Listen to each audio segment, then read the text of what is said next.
All right, guys, thank you for the support. Thank you for the new followers. Thank you so much for following, watching my videos. Thank you so much. That's helping the channel grow. Thank you. Hopefully I can get it to 1,000 so I can start making some live videos and showing you guys everything, how it starts from the beginning to the end.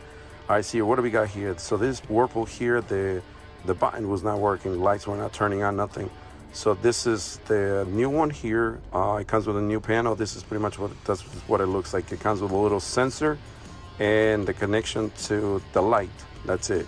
So we're gonna be, yeah, see, this is the thermistor right there. That's what tells the computer what temperature is reading, and the light right there. So we're gonna put it all back.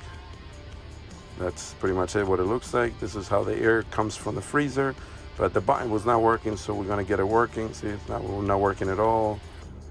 But right now we're going to plug it in. It should work now. So this is it right here. All right, guys, continue watching the videos. Thank you again for the support, and I'll stay tuned for more videos. And again, look at this.